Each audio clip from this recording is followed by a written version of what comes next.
Europe 1 Soir Week-end. 19h, 21h, Stéphanie Demureux. Toujours en compagnie d'Éric Revel et Georges Fenech. Mon cher Georges, on a entendu Maël Hassani nous parler de ces rassemblements qui auront lieu demain après l'assassinat du frère du militant Amin Kessassi, engagé dans la lutte contre le narco-banditisme. C'est vrai que là, on en parlait d'ailleurs la semaine dernière ensemble. On a vraiment passé une étape, il y a eu un point de bascule, mais quand on entend Gérald Darmanin nous présenter un plan zéro téléphone portable, je me disais, les auditeurs qui nous écoutent, alors bon, maintenant, s'ils écoutent Europe 1, ils savent qu'il y a des portables en prison, ainsi que des couteaux et de la drogue d'ailleurs, puisque ça vise aussi à supprimer les couteaux et la drogue, mais on en est là, vous voyez ce que je veux dire ? On en est seulement là à supprimer les téléphones portables alors qu'il y a des crimes d'avertissement aujourd'hui en 2025 en France. Ça paraît décalé, vous avez raison. Vous savez, moi je me méfie toujours un peu des slogans zéro portable, place nette, opération place nette, Marseille en grand. Il faut voir derrière ce qui est possible et ce qui est réalisable au fond. Quand on sait qu'il y a 80 000 téléphones portables qui sont saisis chaque année dans les prisons françaises, 80 000 saisis, donc ça veut dire qu'il y en a 2 fois plus, sans doute. Voilà, qu'est-ce qu'on attend effectivement pour sécuriser une fois pour toutes nos établissements pénitentiaires ? Voyez-vous, on ne peut pas continuer à laisser programmer depuis des cellules des assassinats, du trafic. Voilà, on a pris beaucoup de retard. Vous le savez, on a pris beaucoup de retard. Mais vous qui connaissez le sujet, Georges Fenech, c'est quoi le problème ? Ce sont les moyens, ce sont l'intention, c'est de la naïveté, la volonté ? C'est un peu tout ça et en même temps essayer d'acheter une paix sociale, si je puis dire, à l'intérieur des prisons. Voilà, et si vous enlevez ceci, si vous enlevez cela, alors on laisse circuler quelques produits illicites, quelques téléphones portables, mais je crois qu'on a... Enfin, j'en suis même convaincu.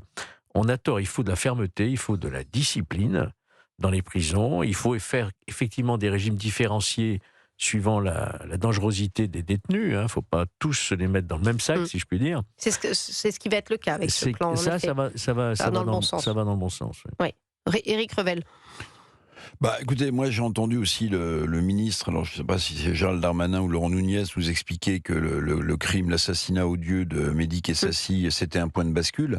Mais comme j'ai un peu de mémoire, si vous voulez, les points de bascule concernant le trafic de drogue et les assassinats à Marseille, il y en a tous les 6 mois. L'expression est employée. C'est vrai que le crime d'avertissement, c'est encore autre chose. Si vous voulez, quand même, on peut, sans se faire peur plus que ça, mais dès l'instant où vous assassinez quelqu'un, un membre d'une famille dont le plus connu est un homme politique, et que vous faites un assassinat d'avertissement, ça sont des méthodes qui sont employées, en Colombie ou au Mexique. Oui, justement, donc, on en parlait avec Jean-Michel Blanquer. Oui, alors le ministre pense qu'on n'y est pas encore.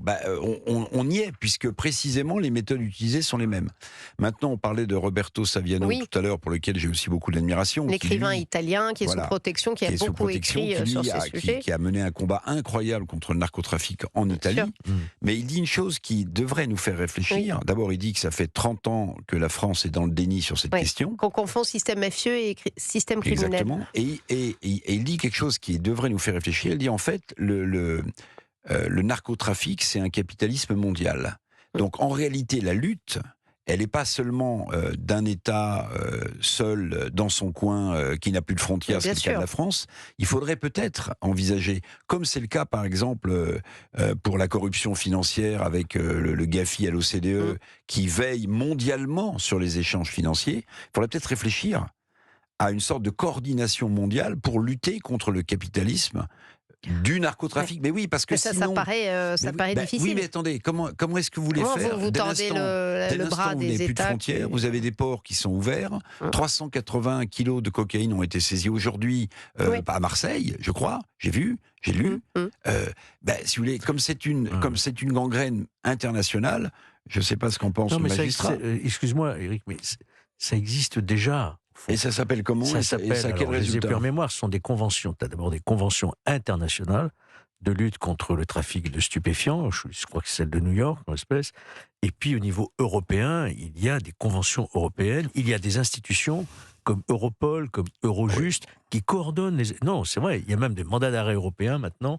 on a fait tout ça, sauf qu'on voit bien les limites de ce système dans la mesure où on peut pas contrôler les frontières. Comment ? On sait où ils sont. Quand on se promène, je sais pas moi, sur la Costa del Sol en Espagne, ça c'est assez visible. Là, on parlait de Dubaï aussi. Oui. Ils se cachent à peine, non ? Oui, alors quand je disais les conventions, c'est une chose. Après, il faut effectivement les appliquer avec toute la rigueur nécessaire. Mais encore une fois, notre difficulté, Éric vient de le dire, les frontières. Voilà, on n'a pas de frontières. Donc ça arrive de tous les côtés. Ça arrive par l'Espagne, par le Maroc, évidemment, par la Méditerranée, par les aéroports. Voilà, donc on n'est pas suffisamment protégé au niveau des frontières.